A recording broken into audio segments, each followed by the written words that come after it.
Hi Vasu, I'm Padmavati, your lawyer. What's happening? నన్ను ఎందుకు arrest చేశారు? ఇండియాలోకి వెళ్ళి అతిపెద్ద పబ్లిషింగ్ కంపెనీ అయిన ఎస్ఆర్ పబ్లిషర్స్ నీ మీద కాపీరైట్ ఇన్ఫ్రిన్స్మెంట్ కేసు పెట్టారు. నువ్వు తీసిన సినిమా, రాసిన స్క్రిప్ట్స్ అన్య సంస్థ తెలుగు బెంగాలీ బుక్స్ నుంచి కాపీ చేసావని. What nonsense. నేను ఈ కేసు మొత్తం స్టడీ చేశాను. I will come to the point. Generally కోర్టులో మనం చేసిన తప్పు ఒప్పేసుకుని కోర్ట్ టైం సేవ్ చేస్తే శిక్ష తగ్గించే అవకాశం ఉంది.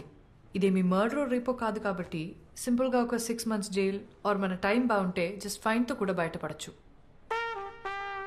తప్పు ఒప్పేసుకోవాలా? నేను తప్పు చేశాను నీకెవరు చెప్పారు? నేను ఎవరిని క్షమాపణ అడిగే ఛాన్సే లేదు. నేను ఎవరి బుక్స్ కాపీ కొట్టలేదు. అవి నా సొంత కథలు. 2 ఏళ్ల క్రితం తెలుగు రైటర్స్ అసోసియేషన్లో రిజిస్టర్ కూడా చేశాను.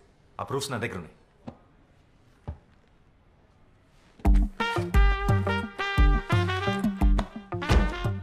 ఇవి 50 years బ్యాక్ పబ్లిష్ అయిన books. Exact same to same రాసావు. అరే, కాపీ కొట్టేటప్పుడు కనీసం క్యారెక్టర్స్ పేర్లు మార్చాలన్న కామన్ సెన్స్ కూడా లేదంటాయా నీకు? యాసిడ్ రాసావు. 5th class పిల్లోడు చదివినా చెప్తాడు నువ్వు కాపీ కొట్టావని. చూడు, ఇంకోసారి కాపీ కొట్టానంటే మర్యాద ఉండదు. ఈ పుస్తకాలు నేను ఎప్పుడు చదవలేదు. ఇది ఎవరు రాసాడు నాకు తెలియదు. అసలు నాకు బెంగాలీ రాదు. డాక్టర్స్ దగ్గర, లాయర్స్ దగ్గర అబద్ధం చెప్పకూడదు. నిజం ఒప్పుకుంటే నీకే మంచిది.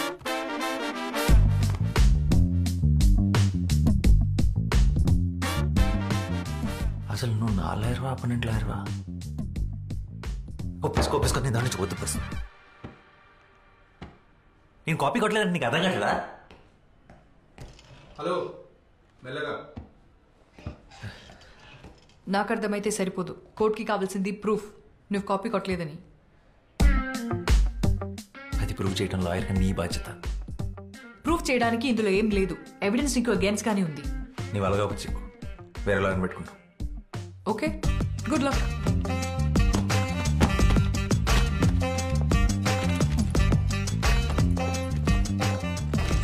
ఓకే, నా వల్ల కాదు ఇదంతా. వేరే లాయర్ని చూసుకోండి. ఇంత మొండిగా ఉంటే ఏం చేయలేం. ఏమైంది? It's simple open and shut case. తను కోఆపరేట్ చేయకపోతే నేను చేయగలిగింది ఏం లేదు. Please, he's really important to me. కాదనుకో.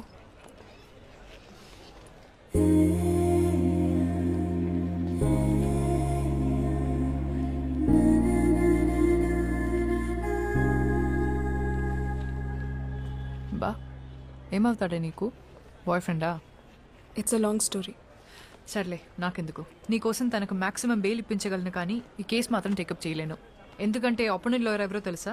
Krishnamurthy. Court రూమ్ని టెన్నిస్ కోర్ట్లో ఆడుకుంటాడు. అతని మీద ఈ కేసు వాదించి గెలవడం ఇంపాసిబుల్. నా ఆఫీస్లో ఆయన ఫోటో కూడా ఉంటుంది తెలుసా? ఎందుకండి? He's my inspiration. ఎప్పటికైనా అంత పెద్ద లాయర్ అవ్వడమే నా అంబిషన్. మ్యామ్, అంత పెద్ద లాయర్ అవ్వాలంటే అలాంటి ఒక లాయర్ నోడిస్తేనే కదా అవుతారు. అండ్ ఈ కేసులో ఆ ఛాన్స్ ఉంది. ప్లీజ్ ఒకసారి ఆలోచించండి.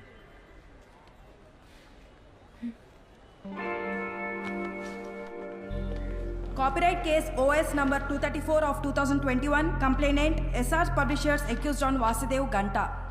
Yes, proceed. Your Honor, na client SR Publishers దేశంలో కల్లా ఒక లీడింగ్ పబ్లిషింగ్ హౌస్. 50 సంవత్సరాలుగా దేశ సాహిత్య సంపదకు ఎంతో కాంట్రిబ్యూట్ చేశారు. యువర్ ఆనర్, నా coming to the point, the issue here is Vasudev అనబడే ఇతను నా క్లయింట్ ఇంటెలెక్చువల్ ప్రాపర్టీ అయిన Astitva, which is the best sold novel, దాన్ని కాపీ కొట్టి స్క్రిప్ట్ గా మార్చి ఒక సినిమా తీశాడు. That is not all your honour. ఇంకో 2 పుస్తకాలను కూడా కాపీ కొట్టి అలాగే స్క్రిప్ట్ గా మార్చి బాలీవుడ్ లో ఒక ప్రొడక్షన్ హౌస్ కూడా అమ్మేశాడు మిస్టర్ వాసుదేవ్. ఈ కథలు రాసింది మరెవరో కాదు, 1970లో తన రచనలతో ఈ దేశాన్ని, ప్రభుత్వాన్ని కదిలించిన Bengal Telugu legendary writer Shyam Singharoy. Originals తాలూకు కాపీస్ మరియు వాసు కాపీ కొట్టిన స్క్రిప్ట్ నేను కోర్టుకి సబ్మిట్ చేస్తున్నాను. ప్లీజ్.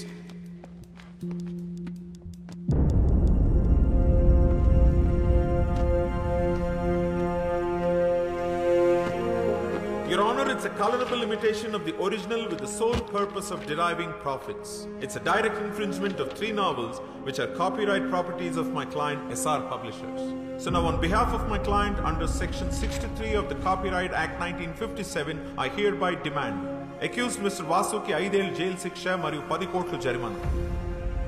అలాగే తన కాపీ కొట్టి తీసిన సినిమా రెవెన్యూ నుంచి 50% షేర్ నా క్లయింట్కి ఇప్పించాలని కోర్టు వారిని కోరుతున్నాను. That'll be all for now, Your Honor. Thank you so much.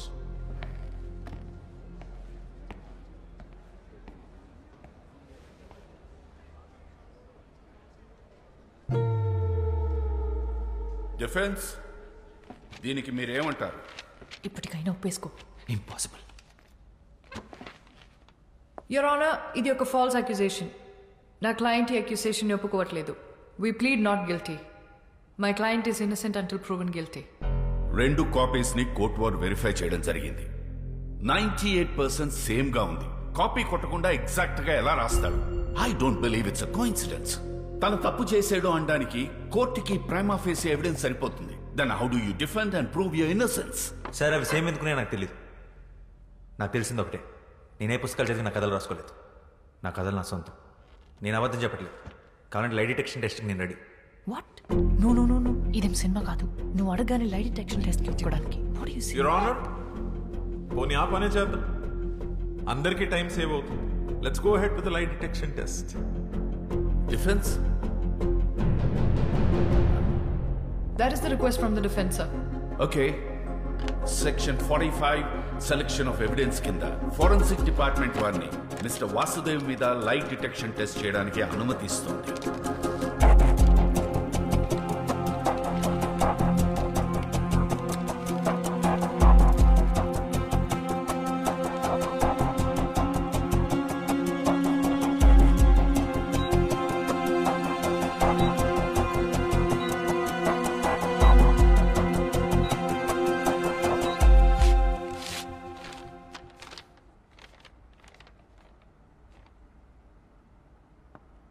Mister Vasudev అబద్ధం చెప్పటం లేదని ఫోరెన్సిక్ డిపార్ట్మెంట్ వారు రిపోర్ట్ ఇచ్చారు.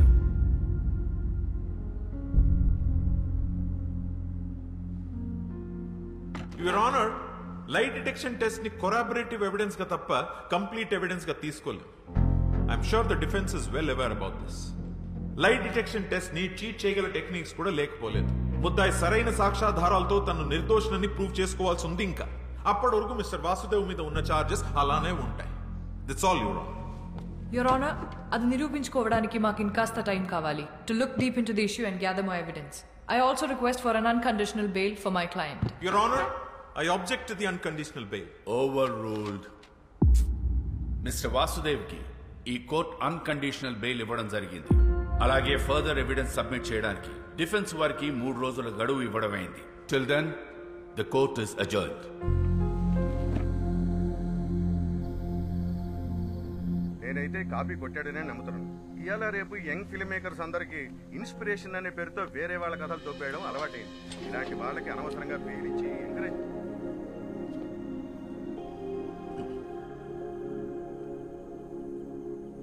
ఎలా ఉన్నావు? బాగున్నాను.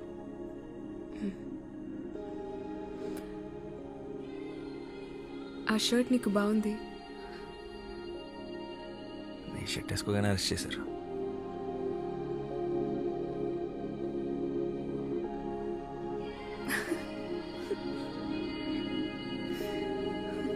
But thank you. హలో, నీకు బెయిల్ ఇప్పించింది నేను. నాకు చెప్పు thanks.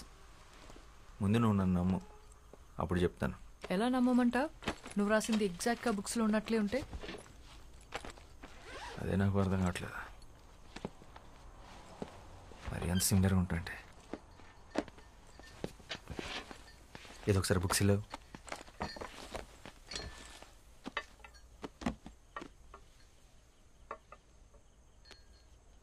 Shyam Singh Roy. SR పబ్లిషర్స్లో SR అంటే సింగ్ రాయ్ అనుకుంటా. ఈ ఫ్యామిలీ గురించి నేను స్టడీ చేశాను. శ్యామ్ వాళ్ళ అమ్మ తెలుగు, నాన్న బెంగాలీ. వాళ్ళది లవ్ మ్యారేజ్.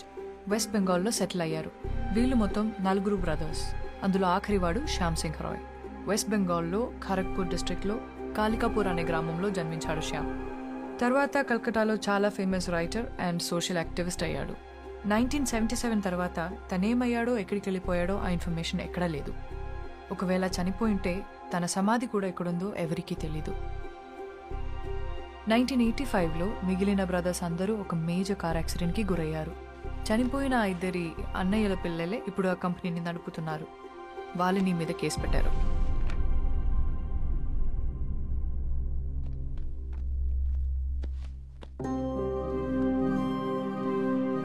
శ్యామ్కి సంబంధించి ఈ బుక్స్ మీద పెయింటింగ్స్ తప్ప ఫొటోస్ ఏమీ లేవు. అండ్ వీళ్ళ మదర్ తెలుగు ఒరిజిన్ అవ్వడం వల్ల శ్యామ్ తెలుగు భాషలో కూడా ఎక్స్పర్ట్. చాలా బుక్స్ తెలుగులో కూడా రాశాడు.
నీ చెవులోంచి మళ్ళీ బ్లడ్ వస్తుందిరా.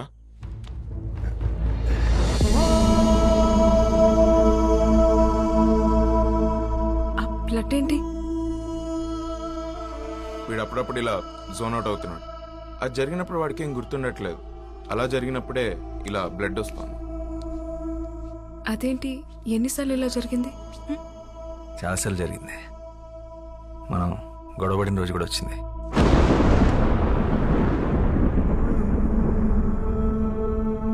ఈ స్క్రిప్ట్ రాసినప్పుడు ఒకసారి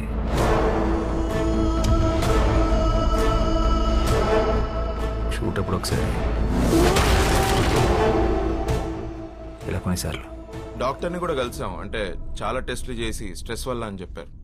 అంటే ఫస్ట్ సినిమా కదా, సరిగ్గా టైంకి కూడా పడుకునేవాడు కాదు. Strange. Yes, ma'am. I really think something is wrong with him. What do you think? ఈ సృష్టి మొత్తం ఎంత మిస్టీరియసో ఒక మనిషి మైండ్ కూడా అంతే మిస్టీరియస్. అందులో ఎన్ని కోట్ల రహస్యాలు దాగున్నాయో ఎవ్వరికీ తెలియదు. Human consciousness is an ocean full of secrets. మరి వాసు విషయంలో ఏం జరుగుతుందో తెలుసుకోవడం ఎలా? We can try clinical hypnosis on him. Hypnosis? Yeah, హిప్నోథెరపీలో ఆ బ్లాక్అవుట్స్ టైంలో వాసు మైండ్లో ఏం జరుగుతుందో తెలుసుకునే ఛాన్స్ ఉంది. Okay ma'am, and one final request. అసలే ఇది సెన్సిటివ్ కేస్, సో మీరు చేస్తే నాకు ధైర్యంగా ఉంటుంది. Sure. Our print sales have declined by 23%. Excuses. Yeah. వాడికి బెయిల్ వచ్చింది. లై డిటెక్షన్ టెస్ట్ కూడా పాస్ అయ్యాడు.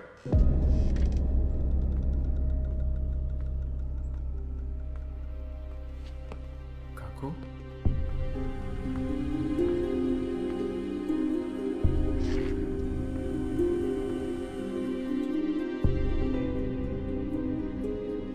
শ্যামের গল্প। হ্যাঁ কাকু।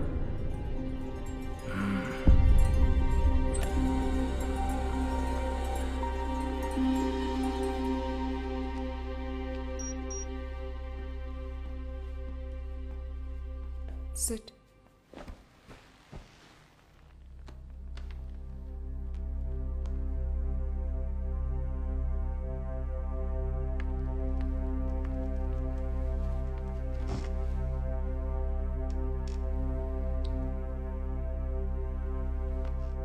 హాయ్ వాసు, నువ్వు చెప్పిన దాని ప్రకారం నీకు బ్లాక్అవుట్స్ వచ్చిన డేట్స్ నా నోట్స్లో ఉన్నాయి.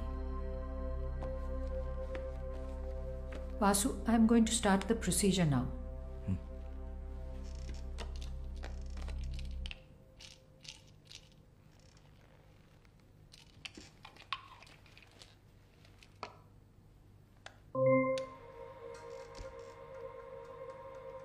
Just relax.